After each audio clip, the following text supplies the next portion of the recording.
90% of the time. And we're live. It is Tuesday, May 11th, 5:02 p.m. Eastern Time, 2:02 p.m. Pacific Time, and we 3:02 Montana time. But he's not in Montana. Yeah, but he's from. He's okay. A Montana We'll add resident. it in. We'll add it in the mountain. Gotta include it. Add it in the mountain. And we are not allowed to have fun anymore. But here we are with Charlie Warzel. And I'm so glad to see your face, friend. I am coming back to Montana in the summer. I hope you will be there. Are you going to be there? I'm going to be there tomorrow. Starting tomorrow, I will be there. Oh, you are? Okay, great. And we have a lot to talk about today. Thanks for coming. I have a list of things to talk to you about. One of them is, of course, catching up on Montana nonsense. The other thing is that I'm just very curious to kind of like unpack what it was like, the scariness and the risk involved in like leaving a place like the New York Times. And I feel like you and Ben would have kind of like a lot to understand in each other. Like Ben, like was at the Washington Post as an opinion writer for how many years were there? Like 29? No, I thought it was like 9 15. years, 10 years. Okay. Yeah. Yeah, but it's like a scary thing. And then I just want to hear everything about what's coming next. So that's kind of, I just like outline the show for everyone. But also just, hi, nice to see you. I have my Wissner Brothers lip balm somewhere here. I got like a giant shipment of it. But I've, as lip balm goes, I misplaced it. It's never where I want it to be at the right moment. Has anyone ever used like a tube of chapstick down to the end? Like I don't think a single person has. No, I have. You want to see it? You want to see it? That's wild. That's a first. Wow. For me. Yeah. Yeah. That's like But that's because it's all in here. It's in the gas. I tricked you. Amazing. Knew it was a conspiracy. Yeah, it's a conspiracy. But no, I put it through the laundry. So that's how that happened. Totally. So where do we start? Yeah. I think we should. You left the New York Times. Why'd you do that? Right there. Yeah, tell us about that. That's the logical place. Yeah. Wow. Well, so it's interesting. I wanted to make it very clear when I left that I was not one of the sort of the canceled folks or didn't feel silenced or have like really big disagreements with the place, which I admire, and that makes this a little more boring than I think a lot of people would want it to be. But my main reason was I'm really interested in trying to have like more sort of wonky, iterative, like conversations in my work. And I've found myself over the last year, probably just having a lot of difficulty, especially working for an opinion section, of like having to render a judgment on something, to like really come through. Like a lot of my pieces, my editor like lamented were like, there's not like a nut graph here, right? They're like, you're just kind of like saying that things exist and then like talking about how it's weird or different. And it would like, the feedback wasn't like, this is bad or anything, but it's sort of like, you need to render a real judgment on this. Right. And there needs to be a point. Right. I was struggling a little with that, but not just like, I was not able to kind of like do my job, but I just found that like, I wanted to have these kinds of like more blog style discussions. Right. And I wanted to respond to different people, and I wanted to point out strange things that I wasn't fully, like, I didn't have a fully baked take on, but I really wanted to like work those ideas out in public. And I was finding that I was like, Twitter is sort of the place where I think a lot of writers, a lot of journalists, reporters that go to sort of do that sort of public iterative thinking. It just happens to be the worst possible space to have those conversations. And so I was like, so my format for this, like my scratch pad, in public kind of thing, has to be like the place where all context collapses all the time, and I'm just going to get, treated in the absolute worst faith. So that was like something that was just kind of needling at me. I started just reading a lot of newsletters and seeing that form. My partner, Anne Helen Peterson, she left. Also great, and should also come on at some point. She is incredible. She'd love to, I'm sure. She left the New York Times, she left BuzzFeed for Substack in August, and had been doing a Substack sort of non-paid for a while. And when she turned it on, like her community was just kind of, it was sort of like early internet kind of community, right? Like it was very dispersed, like old people, young people having like really good faith conversations with her, really, really engaged. And she was able to write pieces that sort of, that weren't totally on the news, that weren't pegged necessarily to something, not really kind of chase the news cycle to that extent. And people were just really there for it. And so I think like, I was watching in my own house, like someone whose thinking was getting sharpened as a result of this, who was actually building towards something really, and like monetizing and owning like all the output, right? Like all of the people who are interested. And there's something increasingly appealing about that. And I would say that combined with just the incredible toxicity of the last year, writing about the stuff that I write about online for the Times really, really took a toll. Like I found that a lot of my pieces were being like used online as ammunition in a culture war, but like they didn't have anything to do with me or with the actual arguments in the piece. It was like screenshot a headline or screenshot, something I said on the internet. And I am just this flattened New York Times reporter says. And, to some degree, it was just having to sort of wear that. Like, there's a huge privilege of working for a big media institution, especially one as great as the Times. But I also found that, like, it came with a lot of baggage that I didn't really feel was all that valuable to me at the end of the day. I was got exhausting. So those things kind of combined. And I've always really liked to be, I'm being really long-winded here, but I always really like to be part of new experiments, right? Like the reason I went to BuzzFeed in 2013 when they were just kind of spinning up their whole news organization was I was really taken in by like Ben Smith's vision for it and Jonah Peretti's vision and this idea of trying to build like a news organization around sort of the social web and just like, native to a certain type of audience. And I wouldn't say it's completely analogous with Substack or with, my newsletter, but I think that, the ability to have this sort of one-to-one relationship with lots of people, I think there's, I'm pretty enamored with the sort of the potential intimacy of like the inbox and I felt like it was something new for me and I wanted to sort of get at that while I still could. And so there's a little bit of like a first mover thing. I wanted to be the 36th, person to join Substack, leave a big media publication and not like the 136th. So that was kind of all why I did it when I did.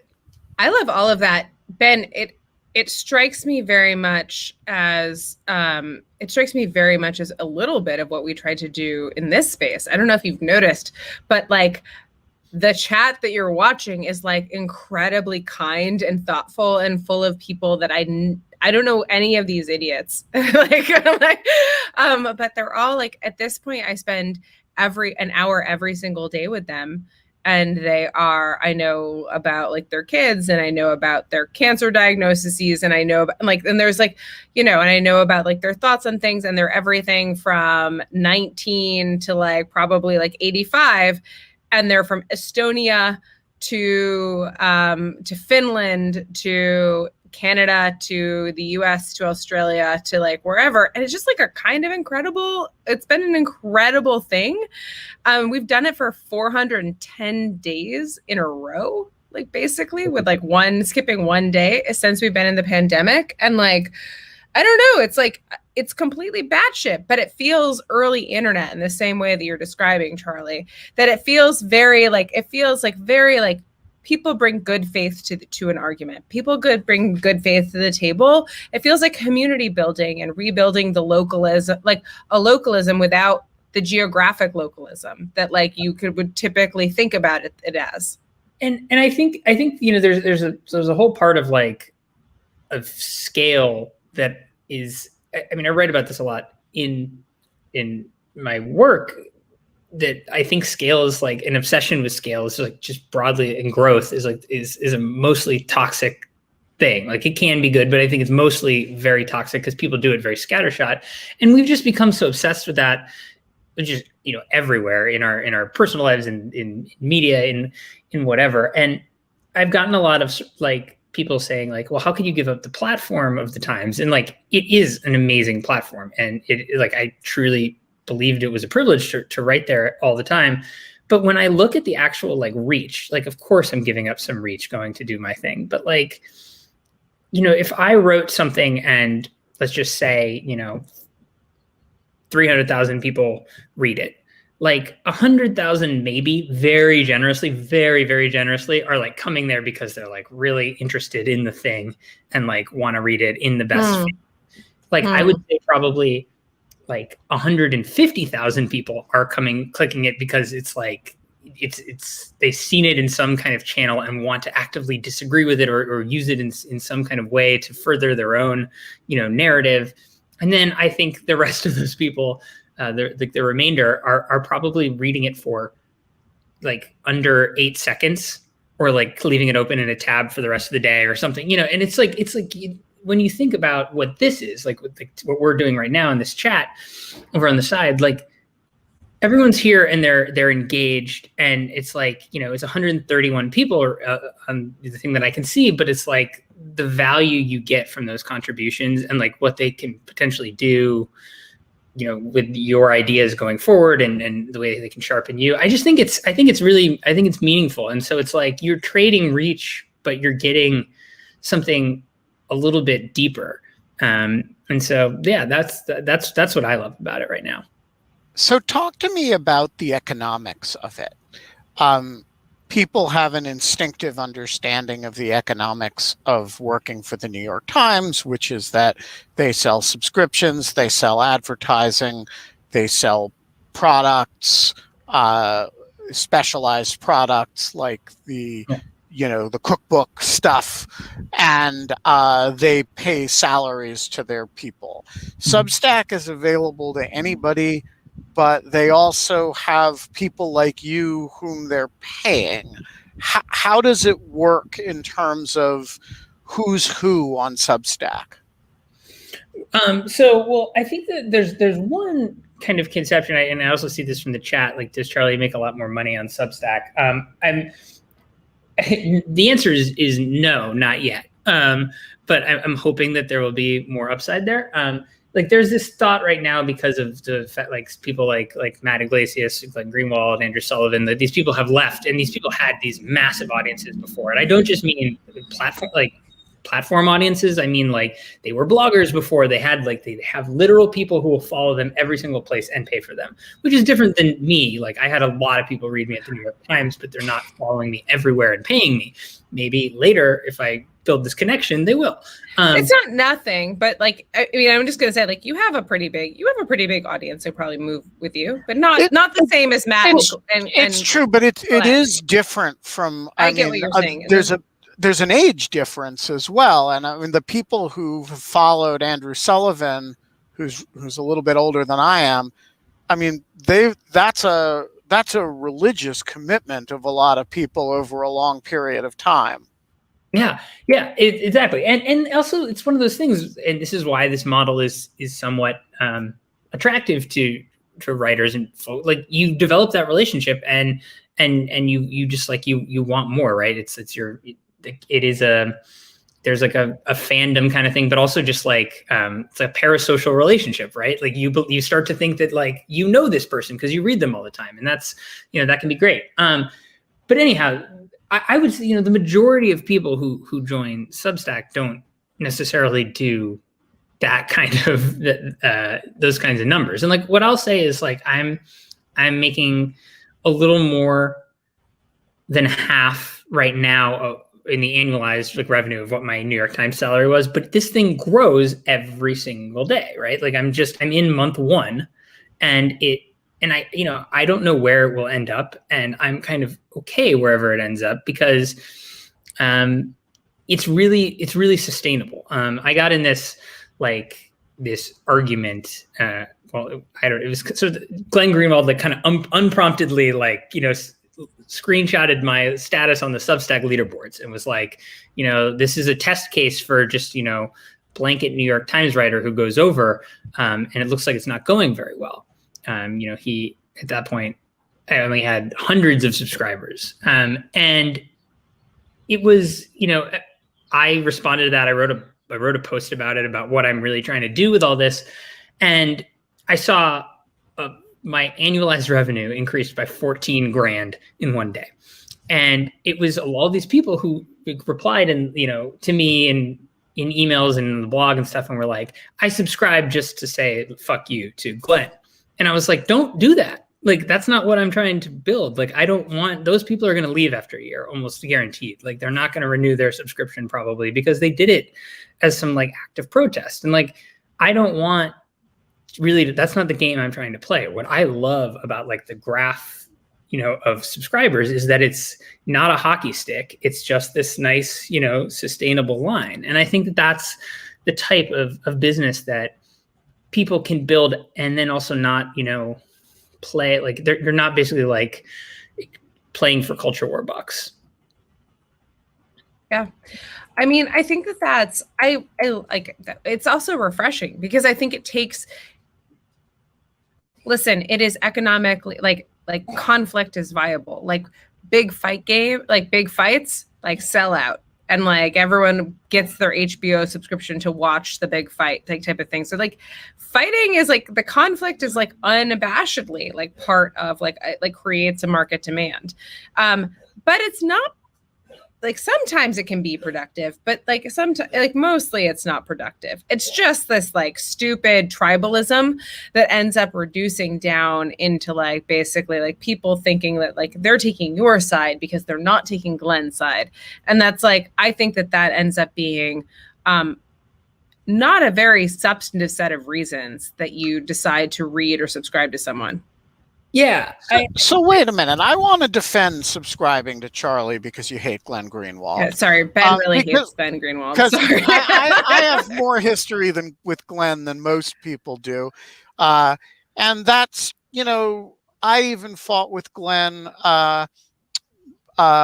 when over the birth of a baby, quite literally. And so I think like subscribing to something because Glenn's upset about it is a perfectly valid life choice. And I would encourage anybody who is pissed off at Glenn and wants to increase your annual revenue by way of saying fuck you to Glenn to do that. And by the way, if you want to say fuck you to Glenn by sending a contribution to Lawfare, I would encourage that too. Please note in the thing that it's in honor of Glenn Greenwald, so I can tweet the image of that at him. He'll appreciate that. Like, it'll shock you to know that Charlie doesn't give a shit about your grudge match with like Glenn Greenwald. Oh, but I also know that there are members of the audience that will amuse. Let me say this. At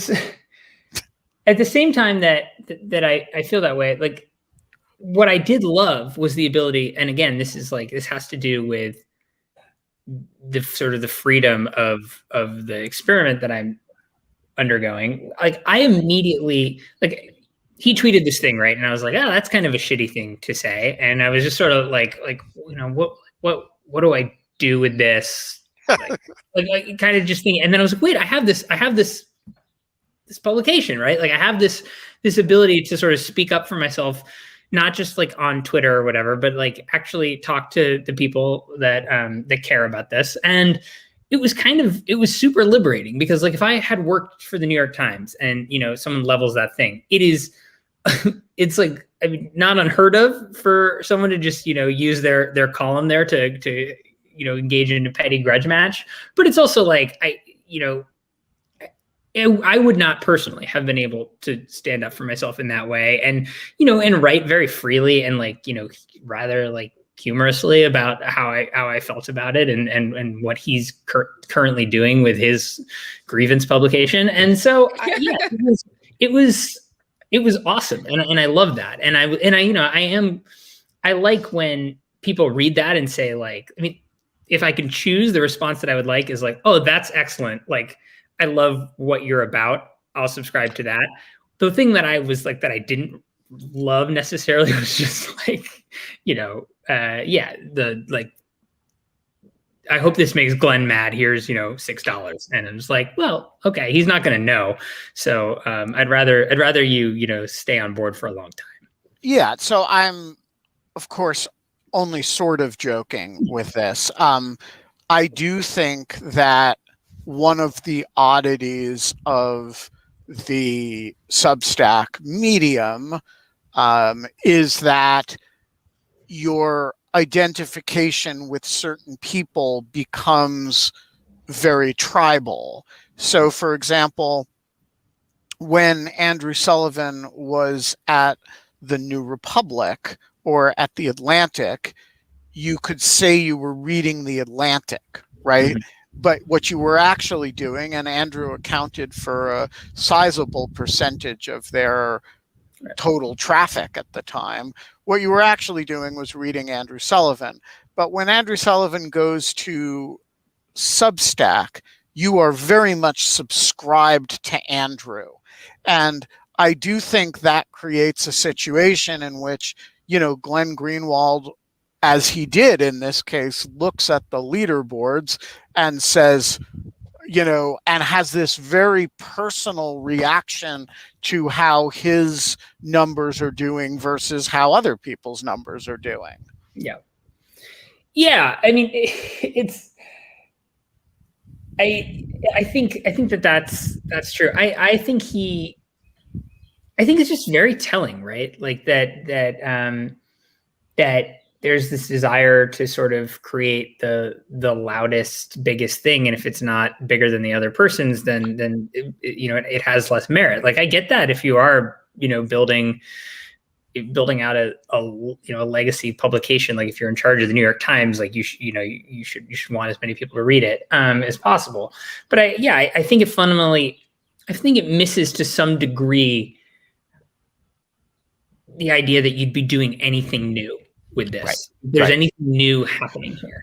And I do. I think that like this is like a little bit field of what we were talking about, but I was talking to somebody else about this recently. The people who are engaged in a very specific type of like substackery, who are, you know, I'm calling it grievance blogging, who are just like kind of harping on the exact same themes about this and just like railing against a very specific type of, you know, whatever cancel culture or wokeness or whatever it is, again, in sort of the same way. You know, it is really good for conflict dollars, right? Like they are near the top of the thing. So they now have their own independent publication. Some of them are making millions of dollars a year. And yet they are the most miserable people that exist on this here internet. And it is like, okay, well, you know, you've resigned yourself to that then. And that's fine. But I think that's interesting. Bless you, Charlie, because this is true of everything. Like, I don't know how to tell like young law students when they come to me and they're like, should I work at this firm? It's like tons and tons of money. It's $180,000 a year. But I'm going to be working like, you know, crazy, like, you know, I'm going to be working not 40-hour weeks, but like 130-hour weeks and like everything else. And I'm kind of like, I don't know, like, what kind of person are you? Like, what kind of person are you? Are you a person that values security and money, and for whatever reasons, like you don't even have to delve into your school? Are you like psychologically, did you grow up with not enough, and so you always are afraid that you're not going to have enough, and so it's like you have a very valid reason for wanting to have a lot of money? Like there's not always an invalid reason for that. It's not always just about greed and like wealth accumulation. There's sometimes people like grew up in scarcity mindsets, and like it makes a lot of sense. Or are you the type of person who has like the luxury to kind of like follow your vision and do it makes you happy and can like do like, and even if it's weird and esoteric, you can do it like all over like the place, and like, yes. Or are you a person that is like kind of confined to some type of, you'll find a path and you're going to brass ring it. You're going to brass ring it all the way to the top. Like you're going to be like, graduate a good law college, go to a good law school, go to a clerkship, go to a good firm, do a good fellowship, whatever it is, and like just kind of chase that up. And it just, there are different things. And it is very interesting how like in journalism, those same paths exist in various types of ways. And I think that you're exploding the mold in like a lot of the ways that I'm trying to explode the mold, and Ben is trying to explode the mold in like legal conversations and legal journalism and like kind of legal dialogue as it exists with the public. And it's a very different, but it is very difficult. And it is like a thing that is kind of thankless. And you just have to have a lot of, I think you have to have a lot of like kind of ability to have said at some point, no, I don't care about money and I will like live for very little, or like, I don't care about necessarily prestige. Yeah. I think it's a little of both, right? Because it can be lucrative. You know, the thing that sort of I've been saying probably to help myself sleep at night. But sorry, I'm not trying to make it sound like you're going to be writing on Substack forever, Charlie. I don't think the thing that I've like, somebody asked me right when I left, like I did a podcast, a Slate podcast, and they asked me right. But it was like the day one, right? And they were like, what happens if this fails? And I, probably at that moment didn't really appreciate the question because it was absolutely terrified of that exact thing. But I like thought about it, I guess, really deeply for the first time in that moment, processing the question. And the answer is sort of the one that I'm sticking with right now, which is that like, I don't think that it can fail in the sense of like it can fail in I need to go make more money, or something happens to Substack, or I realize that I can't do the work I wanted to do, or something like that. Logistically it can fail, or financially it can fail, and I'll have to hang my head or my hat and go and try to get a job somewhere else.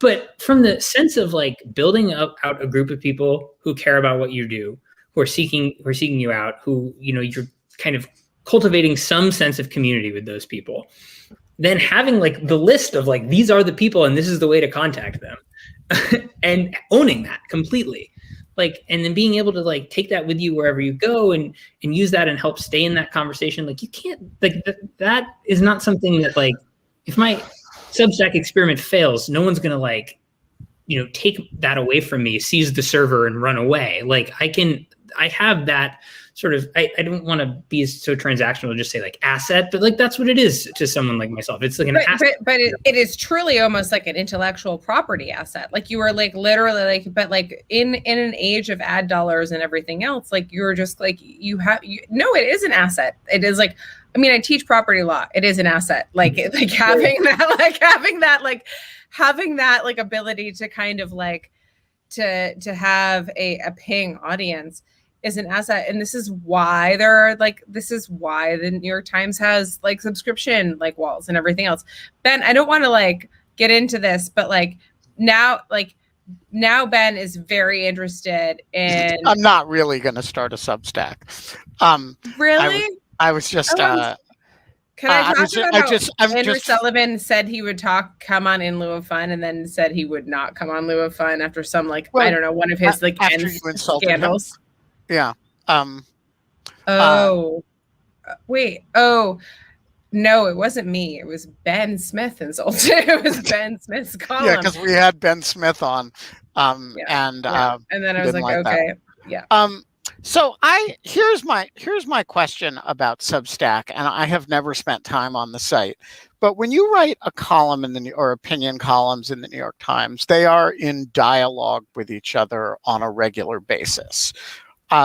Because people read you and they respond to you, and then you get ideas from that. But Substack is a newsletter. Mm-hmm. And does the relatively private nature of it limit the degree to which Substacks are in dialogue with each other or in dialogue with other things? Or is it pervasive enough? I've never used it because I don't do anything that requires that I get more email. Is it pervasive enough now that it's not materially different from, running a blog or running a website? So I'm posting this right this second because I think it speaks to what you're talking about. So I'm gonna put this in this chat. I was just, you're going to talk about Platformer? No, I'm not right there. But so there, you were just talking about responding to people. So this is a post by John Gans, who is responding to a Matt Iglesias blog from the day before, and it is very much in conversation. And in the old blog way, right? Like they're just both taking paragraphs of each other and making arguments and doing it very publicly. Who I heard has a blog, Donald Trump, these days. Yeah, he does, anyway. Not very good. There are the newsletter format, I think is great because it does plop you into someone's inbox, and that is a captive kind of audience, and they're there because of that, because they subscribe for whatever reason, and you have a shot at getting their attention, which I think is a much better shot at getting their attention than just simply existing the Twitter void, right? Now there's, I'm going to put up my paywall soon. It's going to be pretty leaky. The stuff that I want to be in real kind of raucous conversation with lots of people with, I'm going to make free to everyone. And, Substack exists on a web page too. So, if you go to warzel.substack.com, it's all there. All the posts are there. You can open them, you can look at them. And all the big posts I'm going to really kind of care about will be free. And then the thing that that people are paying for to some degree is exclusive posts of some sort, but also the community element of it. We're going to have a book club. We have this thing that we created called Side Channel, which is a Discord chat server with 7 other newsletter writers who are great. Give us the 5-second, explain to the chat what Discord is, explain to the chat what Side Channel is. So Discord is essentially, it's like Slack or Basecamp or any of those Microsoft Teams, any of those chatty and things where you can create all sorts of different rooms and just do, sort of both one-to-one and group style chatting, share lots of links, post whatever you want to post. Discord has a really great voice feature that is super slick. It was developed for gamers, but everyone, normal people, are using it, and it's overtaking Slack, frankly. Yeah, and I think it's a little less productivity oriented, so it's a fun thing to hang out in. It doesn't feel like you're you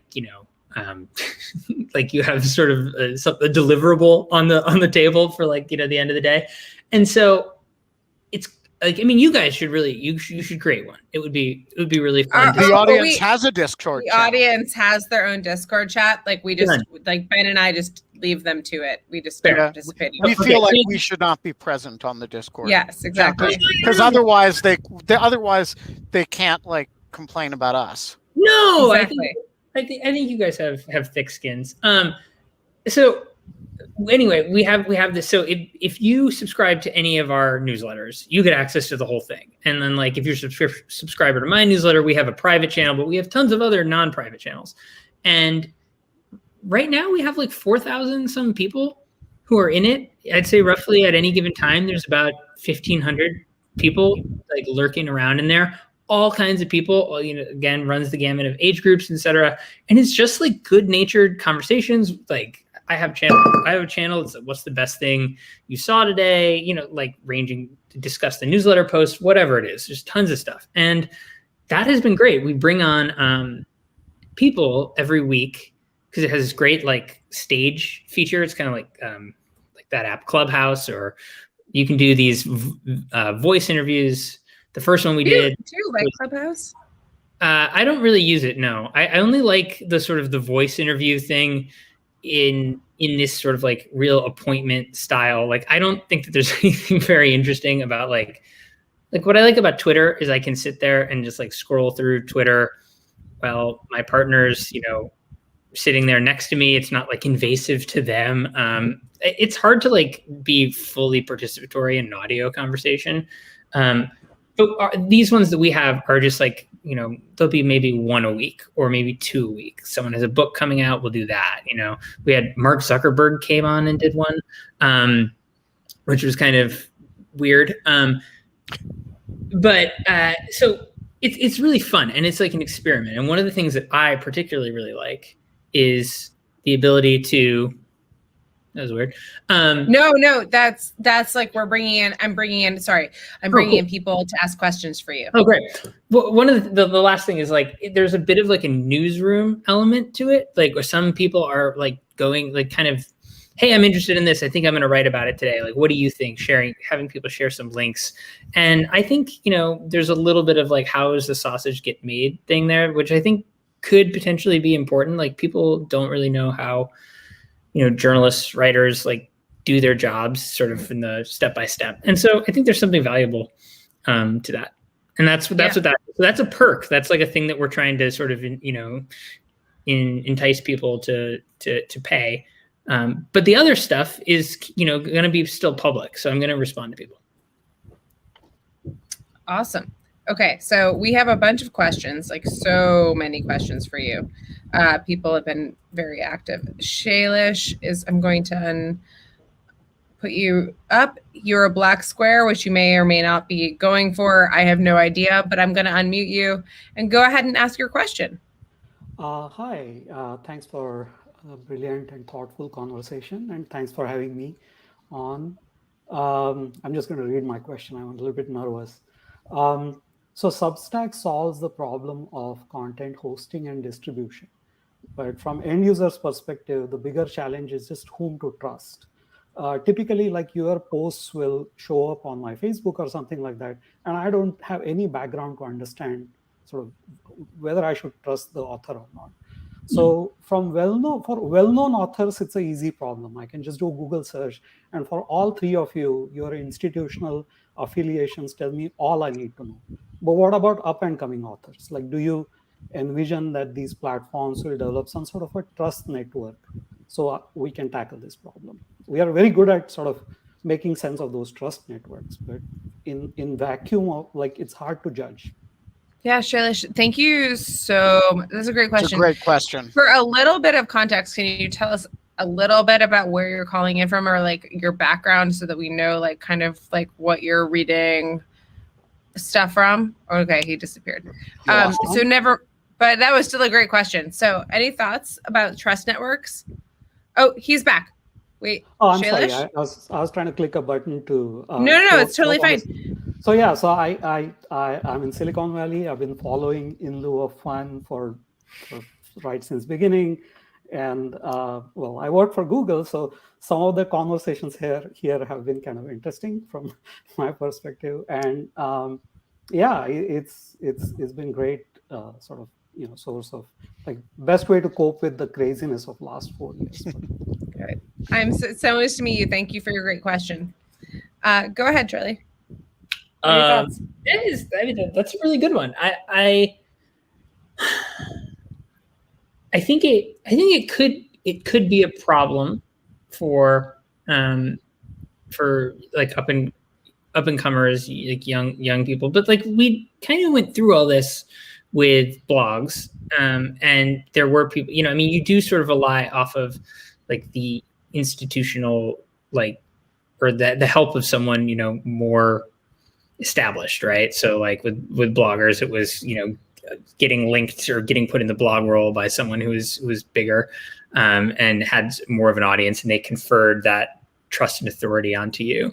I mean, I think for younger people or people who are trying to break in and need that sort of trust and establishment, it's always going to be really hard to do.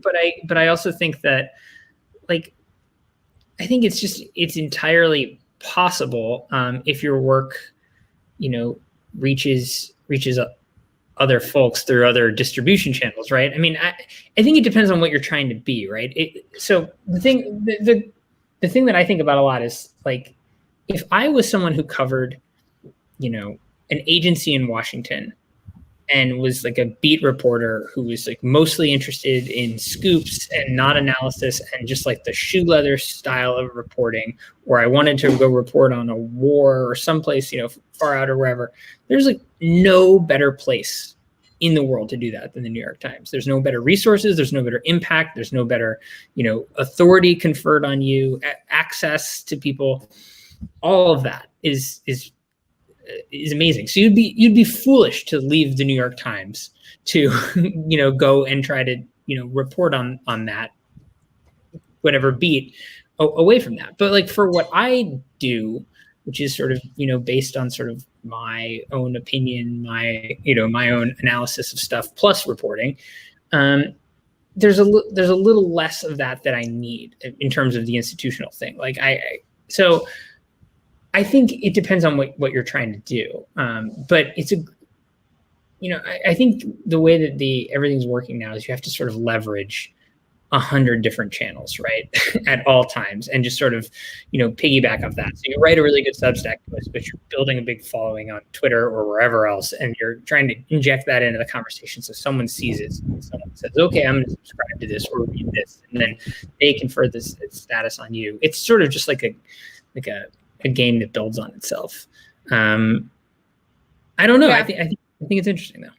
So Ben, really quickly before you say something, I was going to just like kind of like add on to what Charlie says, which is like, so I've talked about this before, and like Charlie, I think I've like described this to you before. Like we've all, I don't know if you did this, but like I just remember being like 23 to 20, like 20 or 21 to 24, and trying to break into journalism and having a lot of good gigs at like various places that left me totally unsatisfied, and trying to then be a freelance journalist, as I heard like you could be.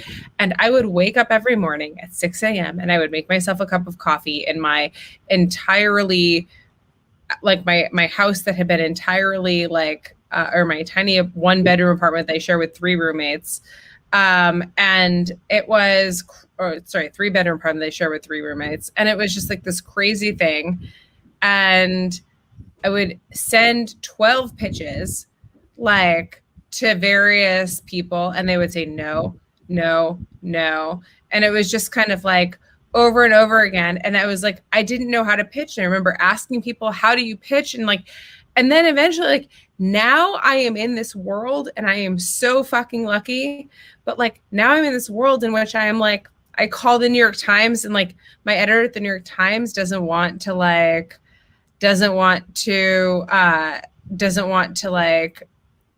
story. They tell me in a couple of minutes, and I text like my editor at the Atlantic, and then I text the like if they don't want it, then I text the editor at an editor at like somewhere else. And there's just kind of like, but the reason that I have this in at just 35 years old is because I've been trying to hustle for that in since I was 21 years old. And I also like have worked my ass off to try to like get people to trust me and to establish, and editors don't know who to trust either. Yeah. That is just like basically going to be my other kind of thing. So anyways, that is where I leave it with Ben, because I think he has something to say about how editors trust, probably. Yeah, it's not about how editors trust. I want to talk about the problem of trust itself. So the premise of the question is that there can be some trust network like the one that eBay kind of figured out for sellers, right? And that we use for Uber. right? So like you call an Uber and it says so and so driver has 5 stars and 15,000 rankings. You know, like that person's not gonna, sprout fangs and suck your blood. Or if you see on eBay you're thinking of buying something that's quite expensive, but you see that the person who you're buying it from has a long track history of, like, you feel pretty good about that. And there have been a variety of efforts to establish, and Twitter is working on one now, to kind of crowdsource trust in. Reddit is the best example of this. Right. And here's the problem with this. It's never going to work. And the reason it is never going to work, and it doesn't work on Reddit, if you go to the highest voted stuff on Reddit, it's not especially trustworthy, right? It's what it is especially popular. And the reason it's never going to work, and this is that people are confusing trusted with trustworthy, and they are not the same thing. So just the most trusted person on Twitter until he was removed from Twitter was Donald Trump. If you look at Donald Trump's, if you poll the people who admire him, I think I need a definition for trusted versus trustworthy. Well, so let's take expressions of trust. Who do you trust to tell you the truth? Republicans say Donald Trump. Now, this is despite the fact that he has tens of thousands of lies and false statements in a short 4-year period in office, according to the Washington Post. Why? Because they're trusting on the basis of things other than factual accuracy. They're trusting on the basis of emotional connection, on the basis of tribal connection. They're trusting and similarly, if you ask people about their trust level in the New York Times, which has a very, very, very high rate of accuracy, a series of procedures that are quite good in terms of correcting mistakes when they happen and preventing them in the first place, trust is very low. And so the point is that trust in fact and trustworthiness are very, very different things. And if you're evaluating, is something or somebody, a writer, say, trustworthy, that is a subjective judgment that will be unrelated almost, or maybe unrelated to the question of whether the person is trusted. So Glenn Greenwald, to go back to our previous example, is highly trusted among a very large group of people who, when he attacks you, they come after you. Because he is a trusted and admired figure in certain circles of the world. He is not trustworthy. And I think people use these a lot. And I think, what Shailesh is asking for is, how do we know somebody is trustworthy? And the answer is, there is no substitute for engaging with that person's work over time and figuring out whether you would invest trust in him or her. And I think there's just no way around that problem. Lots and lots of trusted voices are not, in my opinion, especially trustworthy. And there are people who are mistrusted precisely because they are trustworthy. Because they I get the distinction. In situations in which it was unpopular to say the things that they were saying, they became very mistrusted as a result of doing things that were honorable or interesting or valuable. One may say, think about some people we've had on this show in that regard. Deeply distrusted, but very trustworthy. And I think there is just no excuse for the combination of one's own judgment and also the judgment of people whom you trust as to the trustworthiness of writers whom you don't know. Yeah, And I think like what I find really valuable about what I'm trying to do is like is kind of building that on my own as opposed to just sort of piggybacking off of an institution. It's like I mean, there's going to be a huge fall off in that, but I think that that's something that I think it's the best, Charlie. I'm so proud of you for doing it. I think it's great. I think it's brave and great, and I think that a lot of people wouldn't have done it, and so I think it's amazing. Like I think it's awesome. Honestly, come back to me here with that. No, I'm just kidding. No, I will. I'll bring you this energy this summer. I will be like, yeah. Well, like I will like we'll be floating the river and it'll be fine. Let's see, Christopher Arduous. Oh no, this is gonna be speaking of floating the river. It's Matt Clifford. Hi, Matt. Matt is a huge hey there. Matt, do you live in Missoula? Sadly, I do not. I used to live in Missoula, and I've been gone. I was gonna say I did kind of the opposite of what Charlie did. So I lived happily in Missoula for about 20 years with a great career and a fantastic. I worked for an environmental group in town and had the dream and kind of lived the dream for a while. And then about 10 years ago, I met my now wife and moved, and now I'm in the big city in Oakland. Okay, so I did it backwards, the way you're not supposed to do it. But when you and Ann Helen moved out there, ever since I've kind of been living vicariously through your Twitter feeds, right? So I see the pictures on there, and I look at say I know that life. That was my life. I could be out there like working on big issues alongside people from DC or San Francisco or whatever. But at the end of the day, they go home to those places or whatever people do in DC, and I get to go home to Missoula, right, where I can like walk my dog at up the Rattlesnake Wilderness like you do, or down by the Clark Fork, right?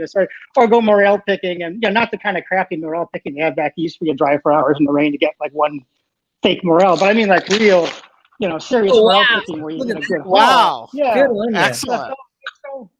So I guess you see that, Kate? I fucking heard that. I heard hold that. Hold those morels up. That's the proper morel haul. That's even better than I did yesterday at the whole. Oh my God, Matt! Well, that's yourself. I weighed it. It's 5 ounces. Anyway, that's what's left over. That we had. I do this. I still have huckleberries. I bring back like how they like sell them like crack and like those like baggies, like especially the farmers market, the Amish at the farmers market, and you're just like, I will take one, and I still have like 3 baggies of like quart baggies of like 2019 huckleberries that I put in my freezer that I brought back from from Montana and put in my freezer. They'll be great in a smoothie in one of these days. Farmers market just opened up. It's how it's all happening out there. And Missoula has the best. Oh, there's 2 now, but it has the best farmers market. But anyway, so there's a bit of artifice here, Charlie, here because I basically just want to get on and talk about how great Missoula is. But my serious question is, with the advent of COVID, is this I've been watching this my whole career, things change, but is this the last straw now with now everyone's figured out you can work from anywhere, you don't need an office? Is everyone just going to look at each other and say, hey, I can do what Charlie Warzel did. I can go have this job and move to Missoula, and tens of thousands of people are going to do it. I've noticed the real estate market's gone through the roof. I mean, is this the end for places like Missoula? Or what are things looking like there? There's so many elements to address potentially in that, so much so that my partner Annie and I wrote a book about this that's going to come in December. Tell us about your book. We're going to have you back on. The remote work. We actually I think we were just able to show the cover today. I tweeted about it.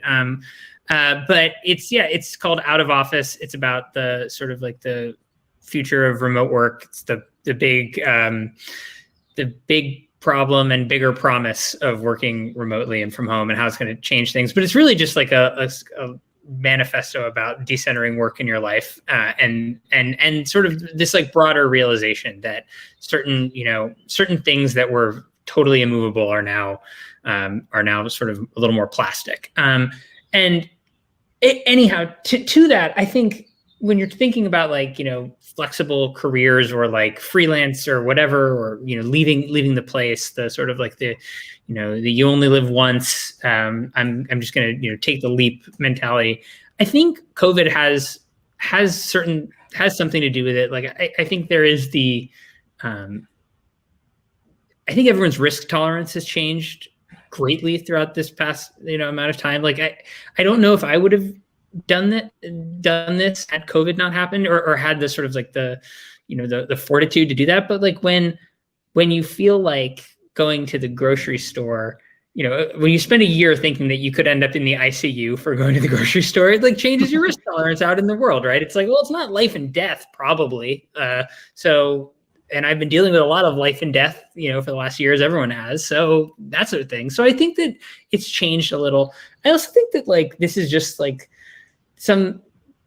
I think people are fed up to some degree. I think there's like a little bit of a maturation in that, like, and I think we're seeing it now with people, not wanting to. There's the whole sort of like low employment of low wage jobs and fast food restaurants not being able to find folks, and companies that are paying more livable wages are having no problem hiring. I think what you're seeing right now is a lot of worker frustration, borne out a little bit by that, a little bit by the risk tolerance changing, but also just sort of seeing what we write about a lot in the book is like, there's a lot of resentment, I think, for so many people being told you can't do things a certain way, you can't have this flexibility, you can't live your life this particular way, and then everyone kind of found out that wasn't true.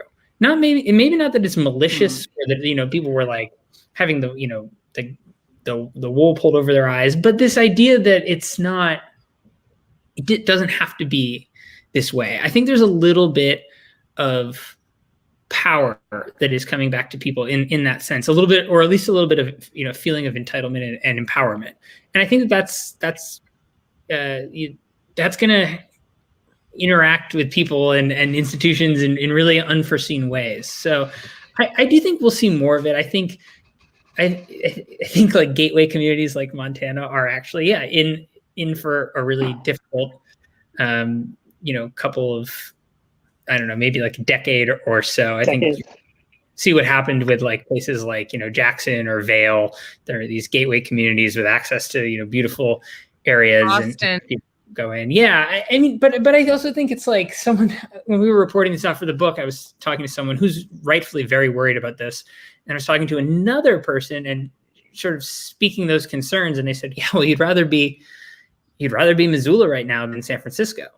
If you're looking at the trends, if you're looking at, like available office space, if you're looking at, people leaving. And, I don't know how much to believe that, but I think, if areas like Missoula or wherever, can find a way to sort of, if they accept that this is going to happen to their towns, their municipality, and they try to grow alongside it in a sustainable way as opposed to fight it, I think there's opportunity there. And I think that is, broadly speaking, the way that all of this needs to work with people. Don't fight it. Don't be, Jamie Dimon and say like, work from home is done. It's over. Like, September 1st. Grow with it, right? Understand that like you've lost a little bit of that control over the situation and try to evolve with it. And I think that's sort of like the strategy for people going forward. Thank you so much, Matt. Oh, sorry. Oh, shoot. I didn't mean to and now Laura's here. Sorry, Laura, we're out of time. Sorry. I've like had to dismiss like 3 questions, but I was going to say that like when I was I think it was like 2017, I was coming back from the south of France after being on like vacation for a while and kind of being a student and still feeling like a grad student. And I was sitting next to this like kid, and I was like, is this a kid? And he was like, no, he was a kid. He was like 20 years old, and he was like in community college in New Jersey, but he turned to me and he said at some point, he was like, I am a YouTube influencer and I have 190,000 followers that follow me. And I was like, or something like that, or it was like kind of a fairly big deal. And I was like, okay. And I was like, so how did you go to France? And he goes, well, it was my first trip to France. I was supposed to only go for a week, but I went because I met my girlfriend over Instagram. And I finally decided to go and visit her. So I flew out and visited her, and I ended up staying for 3 months. And now I'm just kind of going to leave New Jersey and I'm going to go live in the south of France in this tiny, tiny town that has good Wi-Fi, and is basically like there's like 400 people living there, and I can live in a castle, and it's incredible, and be with my girlfriend, and this is great. And then he followed that up like a couple hours later by like turning to me with the customs form and being like, when they ask you how much money you have, do they mean all of the money that you have? And I was like, yes, all of the money that you have. He's like, well, I have like $180,000. I was like, with you? Like, what the fuck? And he was like, oh no, in bank accounts. I was like, no, you idiot. Not that kind of like, he'd never filled out a customs form before. And I was like, kind of like, didn't know how to like, but like, this is like, I remember the moment so strongly because I was like, this is the future. This is the future. The future is not going to be like, this is like a new industry of like jobs and everything else. The way I think about it is we are dealing with so much of the fallout, and we talk about the negative, right? Fallout of all this technological progress or whatever you want to call it, all these platforms, all this stuff, right? And we deal with all the negative externalities. And it's like, and then when we see sort of like the actual sort of like positive changes, right? Like the actual flexibility that comes with it, we tend to want to like fight that or say, oh, that's weird, or that's not the future, that's not the thing. What's the point of all of this stuff if it's not going to allow some random kid to make a shit ton of money doing what they love in front of a bunch of people? And that's not toxic, it's not like promoting white nationalism or something like, but like when it's just like, hey, like people are outraged. I don't like the Bill Maher thing about like Twitch streamers, right? And like being outraged about it. And it's like, I'm sorry, but like what is more pure than a bunch of people figuring out how to get paid a ton of money for watching video or for playing video games in front of people and having people like be like joyous about that experience and wanting to pay people and whatever. Like, I am for that. This is the problem. And I hate video games. This is the promise of this stuff, is to create that flexible future, to give people the opportunity to live where they want to live, to do what they want to do, to be what they want to be. And like, it's not going to happen for everyone. It's only going to happen for a small privileged group. There's not like that creator middle class right now. We haven't figured out a good way to do that. But we seem to like only talk about the negative externalities of it and lament the fact that these platforms exist, which I feel quite a bit a lot of the time. But then with the success stories of it, we're like, oh, that's weird. That's messed up. That's strange. That's like, that's not real. That's not real money. That's not real whatever. It's like, what is this all for if we're not going to celebrate the people who actually are getting the flexibility out of it? Exactly. I mean, Ada Palmer would certainly agree with you. Oh man, Ada Palmer. We have to introduce like Charlie to Ada Palmer. I think, Ben. Yeah, because he's living the Ada Palmer life. We are gonna leave it there. I'll tell you what that means on like back channel. Like the rest of the chat understands it, but this is great. We're gonna leave it there. I'm sorry that we're 5 minutes over. I'm sorry that I had to like leave so many questions dangling. We ran out of time. I grossly overestimated how much time we would have left to answer questions. Charlie Warzel, as Ben would like to say, you are, what is it? An excellent human? No. How many times have we done this show? Every day we close the show by saying, you're a great American. I would say you're an excellent human. I'm more of a nationalist than you are, Kate. Sorry. You're a great American. We're going to all subscribe to your Substack. No, please do. Hopefully it's my family. And your two dogs. And for those in the chat who were worried about me razzing Scott yesterday, it was all a joke. Scott and I planned it out in advance. He was fine. That worried look on his face, it's not real. He just looks like that. That's what he looks like. So chill, guys. We will be back tomorrow. Who is our guest tomorrow, Kate? Oren Kerr. We will be back tomorrow with Oren Kerr, who never has a worried look on his face and who once told Scott that he was bad for Yale Law School and bad for America. It's going to be epic. That'll be 22 hours and 53 minutes from now. And until then, we don't have fun anymore. But in lieu of fun, we can design our own futures because we are free from the friction of geography and space and time. Flying cars, Thanks, man. Charlie. Thanks, Bye, man. guys. Thank you all for See you later. Oh. This is